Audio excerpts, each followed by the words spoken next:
Nasi lansia di RSMH berapa orang Bu yang rencananya akan vaksin di atas 60 tahun? Oke, terima kasih.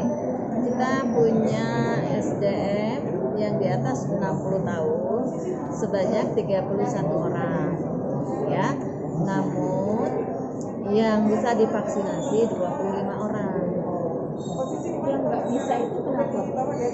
Karena ada komorbid yang memang dia tidak mungkin untuk divaksinasi. Sudah Vaksinasi itu usianya berapa Bu? Dari berapa? Ini kan kita usia di atas 60 ya. Nah, pegawai kita 60 sampai 65. Kalau setelah 65 kan pensiun. Bu, selain pegawai kita, nakes lain yang usia 60 di atas, ada lagi yang divaksin di sini? Maksudnya? Dari rumah sakit mulai. Iya. Oh belum, kita baru melayani untuk SDM nakes di RSMA. Dan untuk hari ini berapa banyak yang Hari ini kita sudah melayani 6 orang. itu 25 itu sudah kapan Bu? Apa sudah semua 25 lansia? Yang sudah kita berikan 16 16 Bu. 16 orang. nggak ada rasa ketakutan atau gimana? Kan udah setengah jam ini, udah setengah jam, ya seperti biasa ya. Memang kita udah siap sebelumnya kok. Dok, sebelumnya itu untuk apa vaksinasinya apa yang dilakukan dok dari dokter sendiri, persiapannya sendiri apa? Seperti biasa sih. Jadi kita memang tidak ada halangan, tidak ada kontraindikasi untuk vaksinasi ya persiapannya. Kalau boleh tahu dok, usia dokter berapa dok? 60 menjelang 61. 60 menjelang Menjelang 61. 61. Tadi dok pas screening gimana dok? Ada nggak?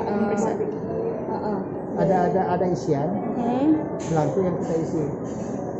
Yang saya isi kebetulan saya yang nggak ada komorbid, nggak ada penyakit lain maksudnya. Nggak ada penyakit lain ya? Untuk apa darah tadi nggak tinggi ya kayak gitu dok? Sempat agak tinggi karena orang ini, tapi di istirahat sebentar, Turun jadi ya? turun. Berapa dok turun? Sekali. Berapa kalau boleh tahu tensinya tadi hasilnya? 140/90 itu seumur saya masih. Dok, ini kan untuk yang lansia dan umum itu ada perbedaan vaksinasi kedua antara 14 sampai 28 hari. Ya. Itu bedanya apa sih sebenarnya dok? Apa pengaruhnya perbedaan rentan waktu hari tersebut? Itu dari hasil penelitian mungkin ya, mungkin terbentuknya imunitas.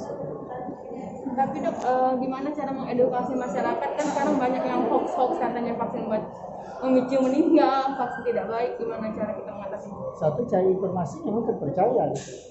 Yang kedua, tanya yang sudah pengalaman sudah kejadian itu gimana rasanya. Jadi objektif gitu ya, kita berdasarkan apa yang dibaca yang memang sesuai ilmiah gitu ya, yang dikeluarkan dengan lembaga resmi. Baca itu dengan baik, sudah itu yang sudah vaksinasi ditanya tuh. Jadi nggak ada terbuka kok ya.